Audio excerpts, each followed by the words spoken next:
Hi, I'm Lorene. I flew 12 hours to meet the family of the man I loved, just to be told, over roasted duck and candlelight, that I was borderline obese, not whispered, not accidental, said out loud, with a smile, and a glass raised in my honor. But that was only the opening act. There was a chair that didn't match, a wedding invite without my name, a dress 2 sizes too small, and a silence so rehearsed it echoed louder than any scream. They didn't just try to break me. They made sure I blamed myself for bending. But what if I told you the real betrayal wasn't what they said to my face, but what they said when I left the room? And what if I told you I didn't stay quiet? The ferry dock was quieter than I'd expected. There was a chill in the air, not from the Pacific breeze, but from the way the clouds hung low, like they were debating whether to let in the sun at all. Destry stood waiting near the edge, his hands buried in the pockets of his gray wool coat, eyes scanning the arriving passengers until they landed on me. When he saw me, he smiled. Relieved, maybe. Or simply relieved it wasn't his mother who had to pick me up. "Hey," he said, leaning in for a hug that lasted just long enough. "You made it. 12 hours and 2 crying babies later, here I am." I tried to sound light, but my voice cracked slightly from exhaustion. He helped me with my bag, and we walked to his car. I looked around Bainbridge Island as we drove. Neatly trimmed hedges, wide driveways, houses that looked like they hadn't changed since 1963. There was a silence between us that wasn't uncomfortable, just filled with things neither of us were quite ready to say. I broke it first. "Your mom texted me last night." He blinked. "She did?" I nodded. Said, and I quote, "Pack light, physically and emotionally." His fingers tightened on the steering wheel. "She thinks she's being funny." "She's not." We didn't talk for the rest of the drive. The house stood like a monument, tall, white, framed by 2 symmetrical oak trees and a wraparound porch too pristine to have ever been sat on. Destry parked in the driveway. Before I could reach for the door, it swung open. Velma appeared, not a hair out of place. Her expression was practiced, like someone trained to deliver bad news in the most graceful way possible. "Lorene," she said, stepping forward, her hand outstretched. "Glad you made it. Let's try to make the most of it." No hug, no warmth, just that. Inside, everything was white and beige. The walls were lined with black and white portraits of family members who looked like they'd never been caught mid-laugh in their lives. Even the dog, a small, elegant spaniel, seemed to move with restraint. Destry took my suitcase upstairs while Velma led me through the house. "Guest room is at the end of the hall," she said without looking back. "We don't usually have guests staying this long, but make yourself functional." Functional, not comfortable, not at home. I bit my tongue. The room was immaculate. The bed was made with military precision, the kind that told you not to sit on it unless invited. The door didn't quite close unless I slammed it. I didn't. Later that afternoon, I checked my phone and saw an email from Destry. "Dinner at 7. Mom's hosting." Attached was a forwarded invite. At first I smiled, until I saw how she'd addressed me. "Lauren," it read. I stared at it for a beat too long. Destry had mentioned once that his mom didn't care for typos. "A mistake is forgivable," I whispered. "A pattern is something else." At 6:50, I descended the stairs in a navy dress I'd bought specifically for this trip. Modest, elegant, safe. Destry was already at the dining table, seated beside Velma and across from Zinnia, his sister. Their glasses were half full. The room was already buzzing with laughter that died the moment I stepped in. There was one chair left, not like the others. While everyone else sat on matching high-back upholstered chairs, mine was a folding metal chair. Black. Cold. The kind you use at funerals or church basements. No one said a word about it. Not even Destry. I sat down without comment, placing my napkin on my lap as gracefully as I could manage. The food looked stunning. Roasted duck, asparagus bundles, lemon potatoes. but suddenly I wasn't hungry. Velma raised her glass. "To blending in," she said, her smile thin, her eyes locked on mine. I smiled back, but my fingers tightened around the base of the wine glass. "To blending in," Velma had said, her voice smooth and clipped, the kind of tone that sounded gracious until you listened twice. Her eyes skimmed over me like she was scanning a barcode, assessing, categorizing. She wasn't talking about cultural harmony or family acceptance. She meant my posture, my lipstick, the fact that I didn't blend, that I stood out in all the ways she didn't want on display. As everyone lifted their glasses, I followed. I took a sip, careful not to chip my smile.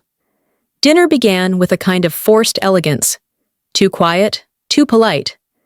I tried to engage in conversation, throwing softballs about the weather, Seattle traffic, how beautiful Bainbridge Island looked at dusk.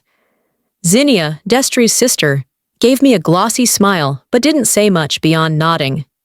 She seemed more focused on stirring her soup than making eye contact.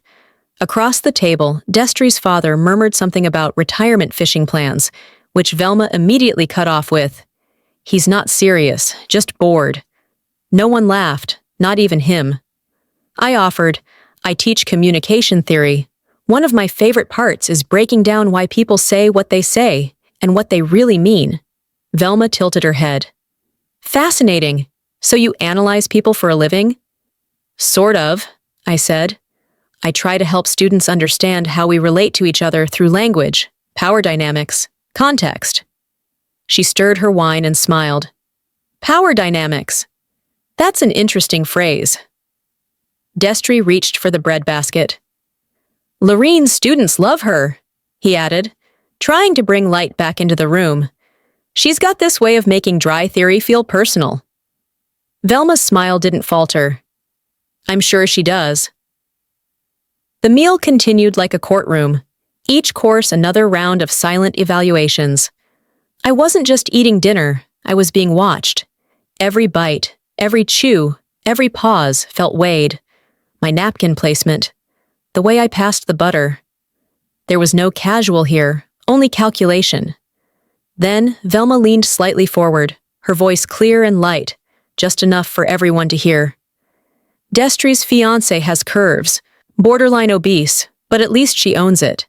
For a second, nothing moved. Not a fork, not a breath.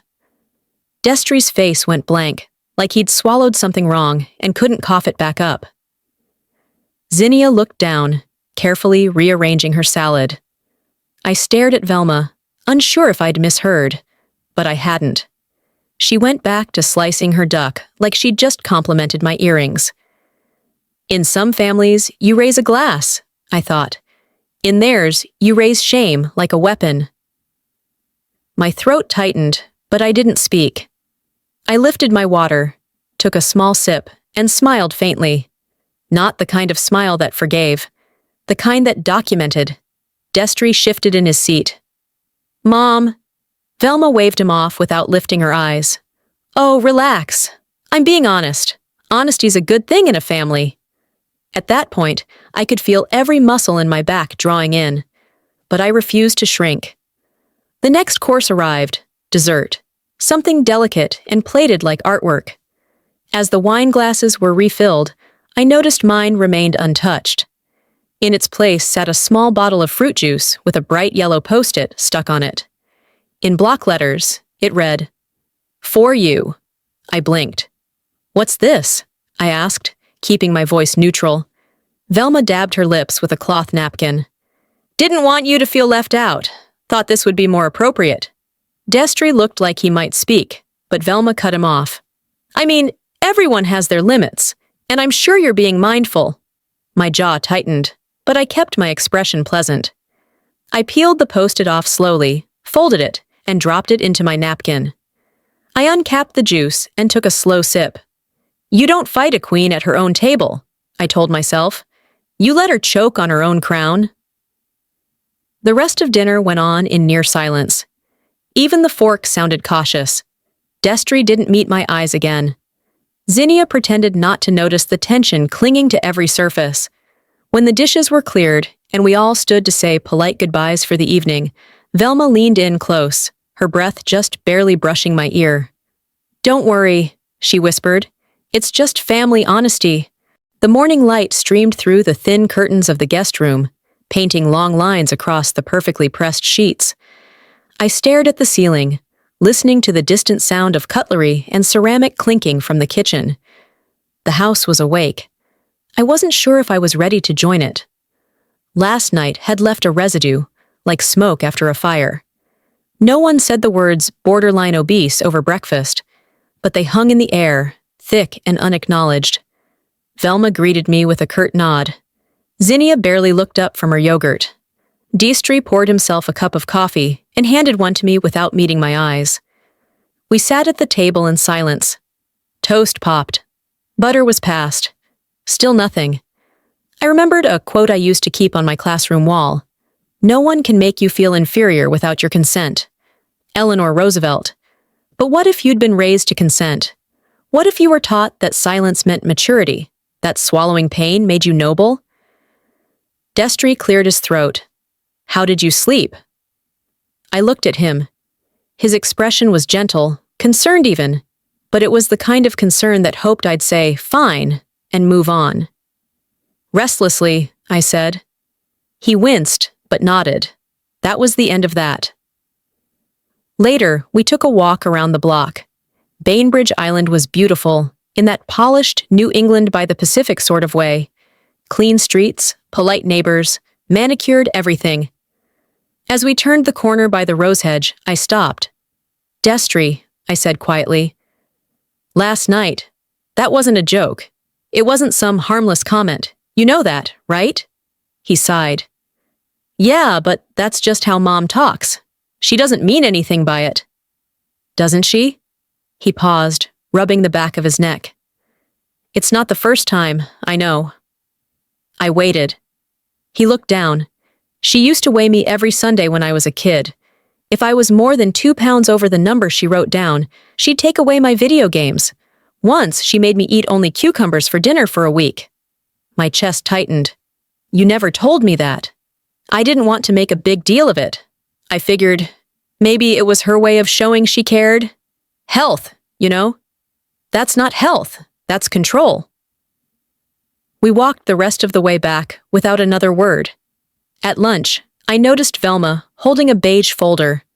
Something about it looked familiar. The size, the tabs. Deestry was sitting across from me, eating in small bites. Velma, without looking up, said, "He used to sneak Pop-Tarts into his room. Thought we didn't know, but it showed. He was already in therapy by 12. I froze. Deestry's fork hovered mid-air. She kept talking. Dr. Simmons was too soft on him, said he had food trauma, but honestly, what child doesn't? That was when I realized she wasn't speaking from memory. She was quoting, word for word. After lunch, I cornered Deestry in the hallway. "That folder, was that from your old therapist?" He nodded slowly. "She read it. She's quoting it." "I know," he said. She made copies years ago. Told me it was for monitoring." "No boundary has ever stopped her," I muttered. "Only closed doors." I needed air. I stepped outside, walked toward the garden behind the house. The roses were blooming too perfectly. Everything here was curated, controlled, like they'd wrung the life out of nature itself. I found Zinnia sitting on the patio chair, scrolling through her phone. I took a seat across from her. "Your mother, she ever treat you like that?" She looked up, then down again. "She does this to everyone," she said flatly. "You'll get used to it, or not." I blinked. "That's it? That's your advice?" Zinnia shrugged, never looking up. "That's the family. You either adjust, or you become the problem." Later, I sat alone near the stone bird bath, letting the weight of everything sink in. The folding chair, the juice bottle, the forwarded email, the missed name. Deestry's silence, Velma's precision. This wasn't about me. It never had been. Velma needed someone to diminish. It could have been any woman. I just happened to be the one dating her son. But I wasn't going to be like him. I wouldn't disappear into the script they wrote. I walked inside, went up to the guest room, and opened my laptop. The glow of the screen lit up the dim room. The subject line was short and clear. To Velma, regarding last night. The subject line was deliberate. Regarding last night. No need for fluff. No need to apologize for speaking up, especially when no one else would. I sat on the edge of the guest room bed, laptop warming my thighs, typing with the clarity that only comes after you've had enough. I didn't lace the email with anger. I didn't threaten. I simply named what happened. How using health language to humiliate someone isn't honesty, it's cruelty with a halo. How silence at the dinner table isn't peace, it's complicity. You may speak freely, I wrote. So will I. That's how respect works both ways. I clicked send. The house didn't explode. There was no confrontation. Instead, the quiet deepened, dense and unmistakable. At dinner, Velma acted as though I hadn't written a word. She passed the butter with a practiced smile, never once looking at me. Zinnia kept her gaze on her plate. Destry leaned in and whispered, I think you scared her. I folded my napkin and whispered back, I hope not. I hoped I educated her. After dinner, I returned to my room, brushing my teeth slowly, bracing for whatever storm would come. Or not. I turned down the bed and found something on the nightstand that hadn't been there before. A pale pink box with a ribbon. Inside, a handful of detox tea bags and a printed page titled Bridal Prep Plan. No card, no note, but the message was loud enough. I stared at it for a long moment. Then I took the box downstairs, walked into the kitchen where Velma sat with her evening cup of chamomile. I placed the box gently beside her saucer. I think you left this in my room by mistake. She didn't look up. Oh, was that not helpful? It was something, I said, and walked away. The next morning, I passed Maëlys, the housekeeper, in the hallway. She'd been there so long she moved like part of the furniture, silent, efficient, invisible in that way women become when they've been ignored for too long. She paused beside me and said, just barely above a whisper, She used to do this to Emma too. You're not the first. It hit me harder than any insult ever could. There had been another before me. Another woman Velma couldn't control, so she punished with politeness. It wasn't about me. It never was. Later that afternoon, Velma invited a neighbor over for tea. I was brought along like a prop, present but not welcome. As the neighbor complimented the garden, Velma smiled and said, Well, I suppose in her generation, honesty equals abuse. It took me a second to realize she was referring to me. I smiled back, steady. In mine, silence enables it. There was a pause, a shift in the air. The neighbor sipped her tea, her eyes darting between us. Velma didn't flinch. Then I suppose you'll need to get used to discomfort if you're staying. I woke up that morning and made a conscious choice. I wasn't going anywhere. Velma's words from the day before echoed through me like a dare wrapped in pearls. Then I suppose you'll need to get used to discomfort if you're staying. The implication was clear. Discomfort was her turf, her weapon. But I had spent a lifetime mastering the art of keeping my back straight under pressure. If she thought silence meant surrender, she'd been mistaking stillness for weakness her entire life. I dressed with intention, slacks instead of a dress, a blouse with shoulders squared just enough. I wore no makeup except lipstick, bold red. Not for her, not for them, for me. At brunch, Velma arranged the silverware like she was operating on a sterile table. Zinnia scrolled absently through her phone. Destry, sitting stiffly next to me, sipped orange juice and tried to look anywhere but directly at anyone. I reached into my purse and placed a small wrapped package beside Velma's plate. Her fingers hesitated, then pulled the ribbon slowly. Inside was a copy of How to Love Without Control. Tucked between the pages was a handwritten note, for future reflection. Velma looked at the book, then at me. Her expression didn't flinch, but her knuckles tightened slightly around her fork. "How thoughtful," she said flatly. Zinnia cleared her throat with a little too much force. Destry mumbled something about the forecast changing. Velma placed the book beside her plate without comment. We all continued eating, but the air around the table had changed. The hierarchy had been nudged, gently but unmistakably. After brunch, Destry found me in the garden, where I sat under the pergola, watching bees float in and out of the lavender bushes. "Why are you doing this?" he asked, standing with hands on hips, like someone approaching a wildfire with a bucket of sand. "Doing what?" "Escalating things, making it harder than it has to be." I looked at him and tilted my head. "Why are you more afraid of her disapproval than my pain?" His jaw tightened. "That's not fair." "It's not," I said, "because I've been trying to keep the peace while choking on it. Meanwhile, she treats me like I'm an inconvenience she has to manage. She's old school. She doesn't always say things right." That wasn't not saying things right. That was cutting me down while calling it honesty. He didn't respond. "Destry," I said softly, "you think love is about keeping everyone calm. I think it's about knowing who to defend when calm gets corrupted." That night, Zinnia invited me to try on outfits she'd ordered for the engagement dinner her mother was planning. "We want you to feel included," she said, her smile too tight to be real. "These are our usual tailors. Mom thought something more. Structured would flatter you." I opened the garment bag and blinked. It was clearly 2 sizes too small. Still, I tried it on. Not because I believed it would fit, but because I needed the moment to happen, to watch them watch me not fit into their frame. As I stood in front of the mirror, the fabric pinched and pulled in all the wrong places. Behind the door, I heard a giggle. Zinnia on the phone. She really tried to squeeze in. Bless her heart. I said nothing. When I walked out, she looked up and blinked.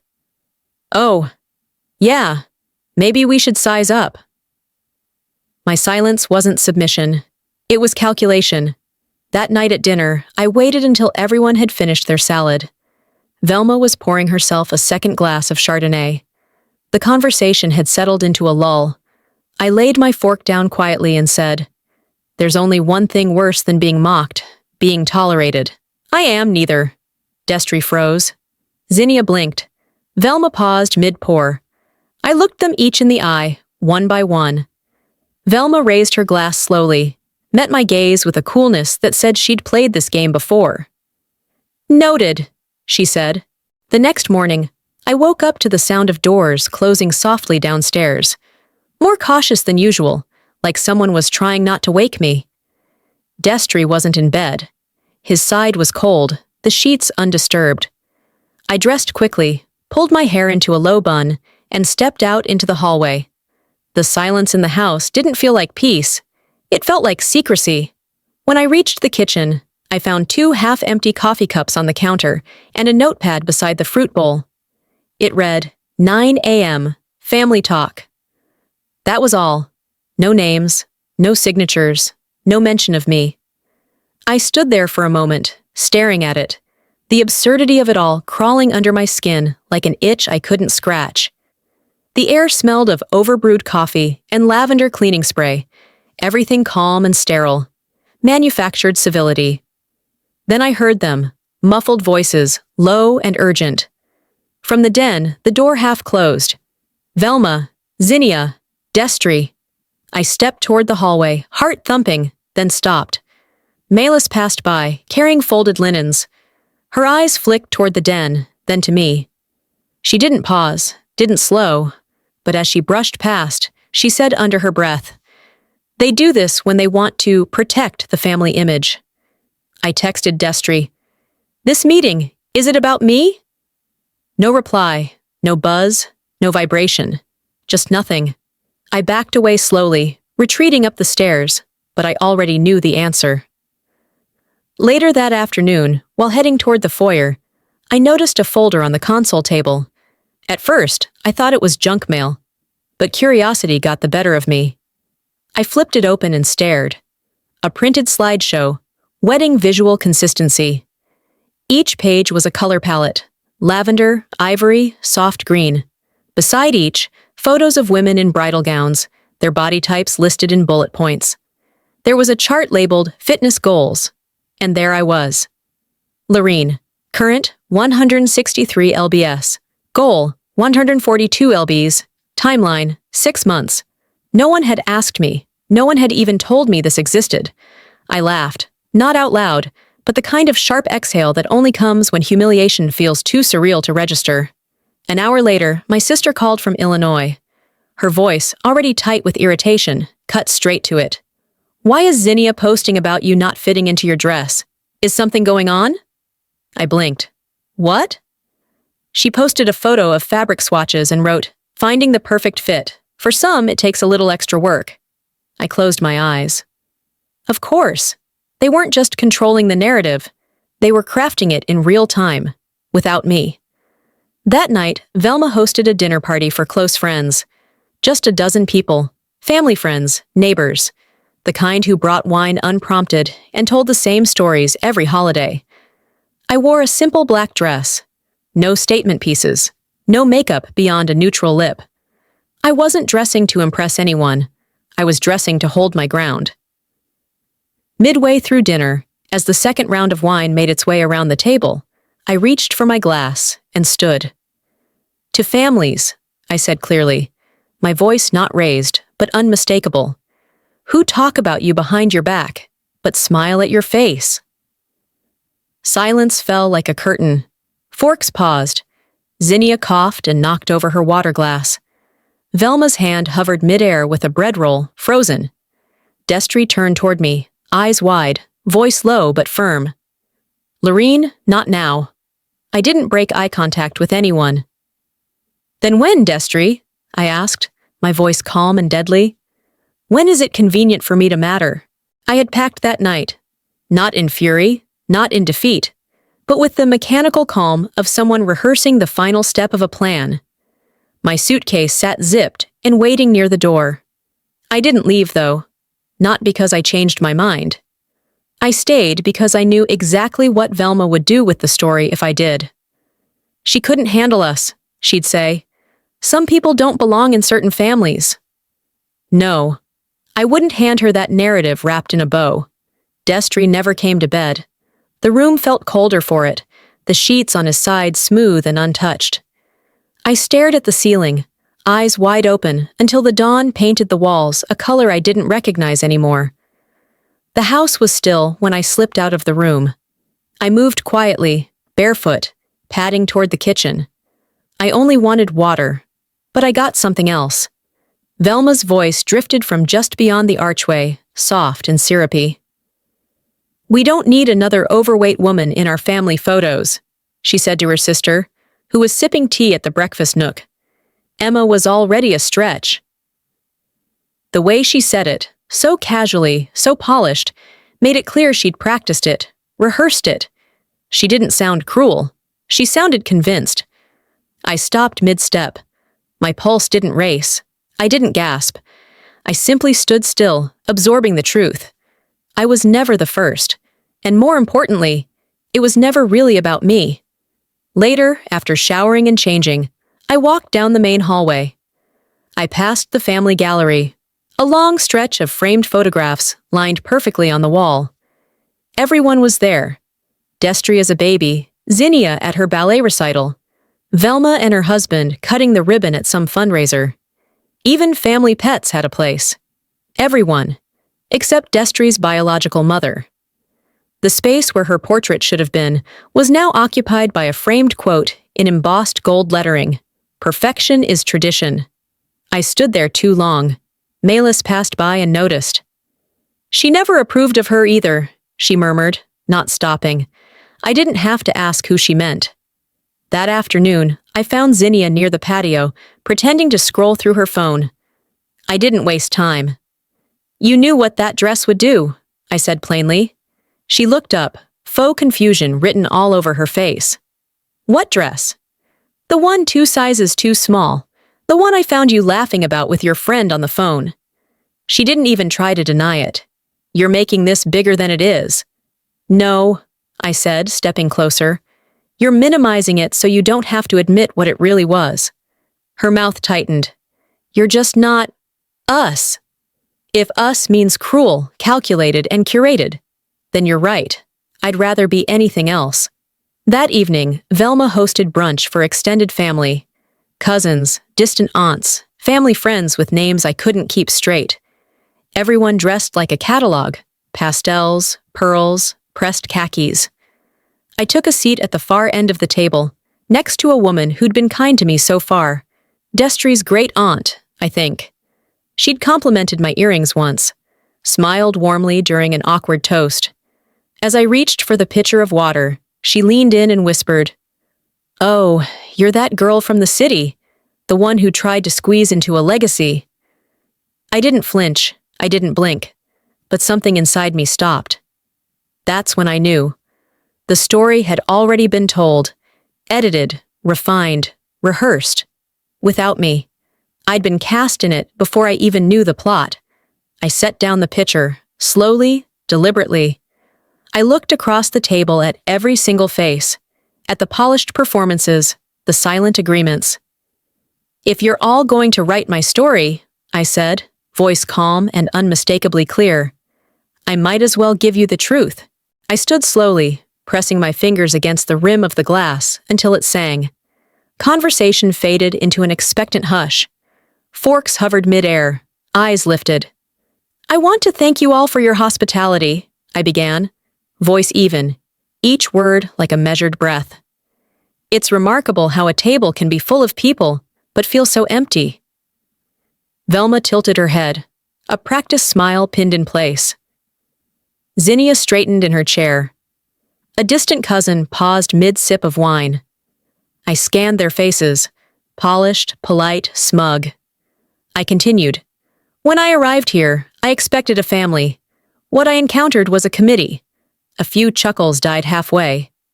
Every interaction, curated. Every word, carefully engineered. Every mistake, intentional." I reached into my bag and pulled out the wedding invitation. I wasn't going to say anything. I figured it was one of those honest mistakes you all value so much. But then I looked at it again. I unfolded it and read, loud and slow. "Destry and guest." Zinnia flinched. "I suppose it's funny," I said, lifting my gaze, "how a bride can remain unnamed in her own wedding." The room stiffened. Someone dropped a spoon. I didn't stop. Then there was the fruit juice marked, "For you," while the rest drank wine. The size 2 dress. The family meeting I was excluded from. The slideshow ranking my body under a label called Goal. Velma's smile had vanished. "You built a narrative without me, but you kept me around just long enough to stage it." Zinnia blurted, "It was a printing error, no malice intended." Velma's tone didn't change. "Mistakes happen, you're being emotional." Destry sat stone-faced. I looked at him for a long beat. No defense, no contradiction, just silence. I exhaled. "Well, since we're sharing visuals, I brought one of my own." I turned my phone screen outward, showing a photo of the wedding dress I had commissioned. It wasn't the dress Velma had chosen. This one had presence, weight, bold embroidery down the sides, a sweeping neckline, sleeves like armor. I designed it myself, built to carry weight and still shine. There was an audible gasp from someone down the table.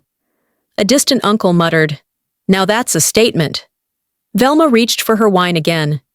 "You wanted someone who would shrink to fit," I said, "but I was never going to be that woman." I stood taller. My hand didn't shake as I set the invite down beside my half-finished plate. "You've told your story, now I've told mine." I picked up my purse, hooked it over my arm. No one moved. No one stopped me. As I walked toward the door, I heard her murmur, low but clear, "She'll regret this once the spotlight fades." Before I could say a word, Milas, who had been quietly clearing plates nearby, replied without looking up, "She's not performing, she's escaping." I packed again. This time, my hands didn't shake. The zipper glided without resistance, The wheels of my suitcase rolled without protest. There were no tears, no final glance back. Just the kind of quiet you carry after too many words have been swallowed. I left the house at dawn. No one stopped me. No one offered to walk me out. And I didn't wait for anyone to try. You don't always slam a door, I whispered to myself. Sometimes, you just don't close it behind you. At the gate, Mayla stood beside a potted fern. Her uniform as crisp as ever, but her eyes softer than they'd been the entire week. Without a word, she reached into her apron pocket and handed me a small box. It was wrapped in old tissue paper, yellowed at the edges. That used to be Emma's, she said. They did the same to her. Inside was a photo.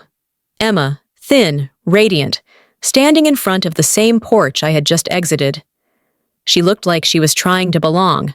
On the back, scribbled in smudged pen, were the words, "Too big for the frame," Velma said. My chest tightened. It wasn't new. It wasn't personal. It was the system. And Emma, she never fought back. I couldn't be her. By mid-morning, I was at the ferry dock, suitcase by my side. That's where Destry found me. His coat unbuttoned, shoes scuffed from running, his face red, not from anger, but from guilt, from trying too late. "I didn't protect you," he said, voice breaking. "I didn't even protect myself." I didn't move. I let the silence stretch between us. "I thought I could keep you both happy. I thought if I stayed out of it, it would pass." "That's the lie they feed good sons," I replied, "that staying quiet keeps peace, but all it really does is preserve power." He looked down. "It's not your fault for being raised there," I said. "It is your fault for staying comfortable in it." We didn't hug. There was no cinematic kiss, no promises, just air between us, finely filled with truth. I checked into a hotel near the marina. The receptionist smiled like she meant it. The bed had too many pillows. The minibar had real chocolate. For the first time in a week, I exhaled fully. That night, I wrote a letter. Simple. Honest. "Velma, I came here to be a daughter-in-law. You made sure I never was. Thank you for showing me early. Lorene." I left it with the front desk and requested it be delivered by hand.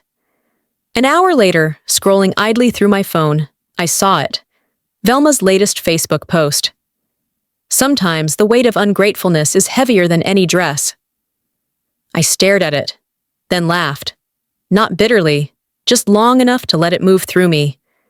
I took a screenshot, emailed it to myself with the subject line, "Closure," then opened the app settings and deleted Facebook. The screen faded to black. Silence again. But this one felt earned. And then, my phone rang. Unknown number. I hesitated before answering. "Hello?" A pause. Then a voice I hadn't heard before, but somehow already knew. "I heard what you did," she said softly. "I wish I had done it first." It was Emma. Emma's voice was lower than I'd imagined. Firm, but like someone who had spent years swallowing her sentences. "You said what none of us ever did," she told me. "I saw your dress. I cried." I sat on the edge of my hotel bed, one hand gripping the phone, the other tracing the seam of my suitcase. Her words cut through something in me that hadn't yet been named. "I thought I was just weak back then," she continued. "Now I know I was just outnumbered." There was a long pause. I didn't fill it. "She did the same to me, you know," Emma finally said. "Before the wedding, she made me change my last fitting 3 times, told me my arms were distracting, said the lace wouldn't photograph well on my hips." "She erased your photo from the gallery wall," I murmured. Emma exhaled. "She erased a lot more than that." We said goodbye with no promises to reconnect, just mutual recognition. It was enough. Later that evening, I sat in my apartment, watching the sun disappear behind the skyline. And in that fading light, a moment from the first dinner flashed back like static, one I hadn't told anyone about. Velma had handed me chopsticks instead of silverware. "I thought you'd be more comfortable with these," she had said, light as air. At the time, I'd smiled through it. But I wasn't born in Seoul or Saigon. I was born in Peoria. I was raised on lasagna and boxed mac and cheese. Her gesture wasn't hospitality, it was classification. Sometimes the cuts aren't deep, they're precise. "Around 9, Distri called. I hesitated but answered. "I don't know where to begin," he said. "Maybe with, 'I miss you.'" I stayed quiet. "My dad's considering divorce," he added. "He said he's tired of the show." I exhaled through my nose. "You told me I broke your family, but I didn't." "I know," he whispered. "I didn't shatter anything, Destry. I just uncovered what had already been fractured." Another pause. I didn't want to choose between you." "And that's the problem," I said calmly. "You thought choosing silence would keep the peace, but it just protected the wrong people." He didn't argue. This time, he just listened. The next morning, a letter arrived in a thick envelope, hand-addressed. The handwriting was old school, looped, elegant. Inside was a folded note from Ophelie, Velma's mother-in-law, a woman I'd seen only once in a family photo, never in person. "You reminded me of who my daughter-in-law should have been," it read. "I failed to speak. You didn't." Underneath the letter was a folded document. A deed transfer, not to property, but to an heirloom. The ring Velma had always worn, the one she claimed had belonged to the original matriarch. Now it was mine. I didn't cry. I just held it. Sometimes acknowledgement comes in whispers, not applause. That weekend, I walked through Lincoln Park with no headphones, just wind and birdsong, and the occasional clang of a jogger's water bottle. I passed a woman with her daughter pointing at a statue. Another woman on a bench, reading alone. Some people write history, I thought. Some whisper it. I spoke mine. Back at home, I kicked off my shoes, poured a glass of seltzer, and opened my laptop.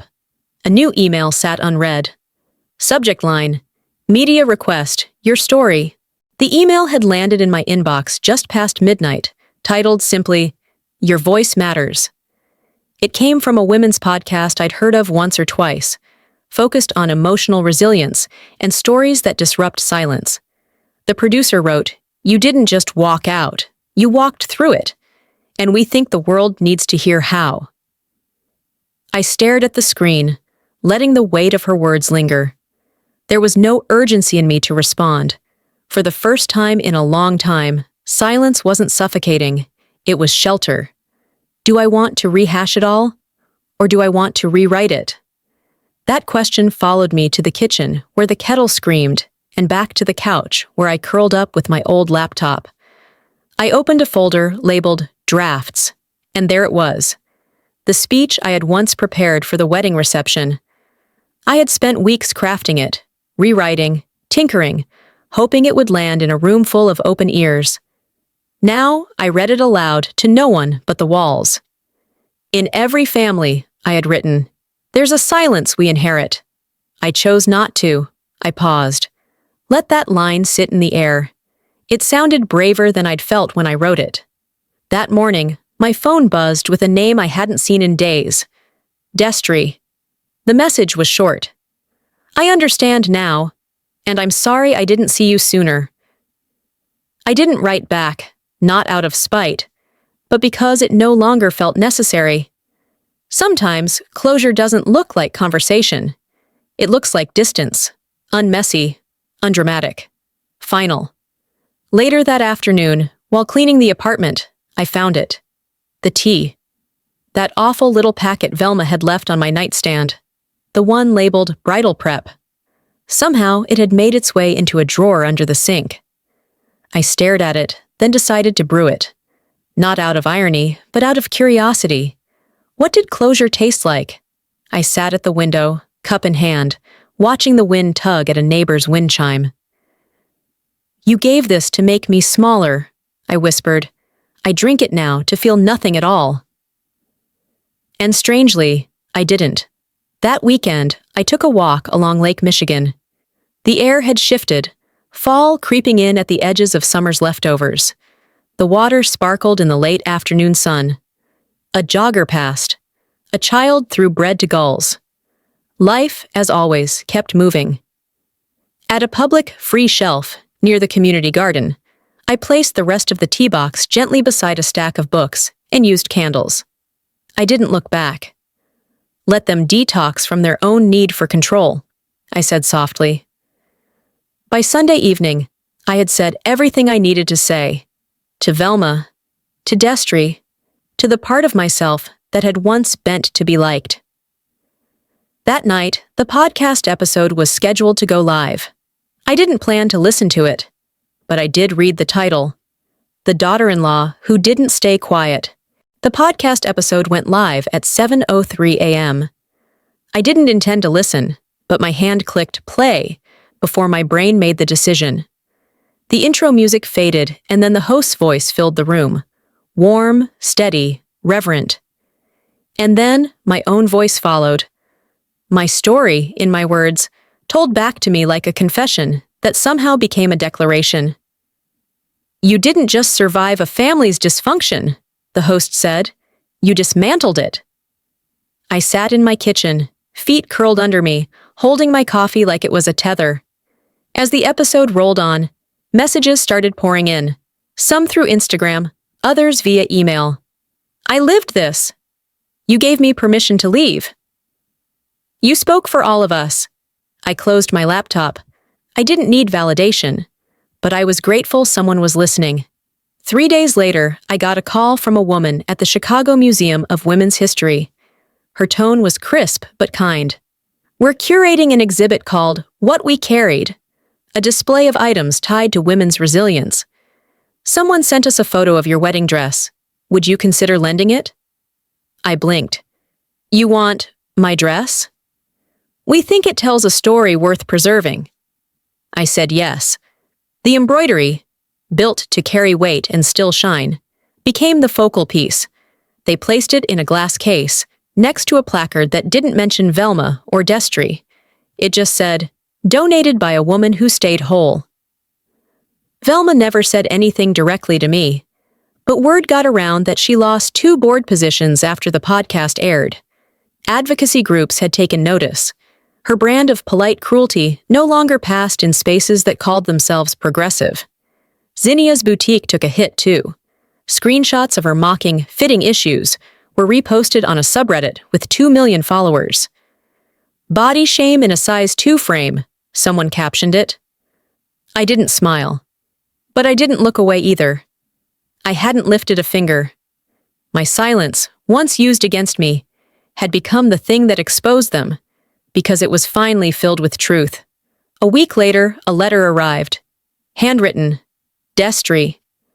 You didn't ruin us, he wrote. You revealed what we were. I folded the paper carefully, carried it to the small fire pit behind my building, and watched it burn. The ink curled into flame.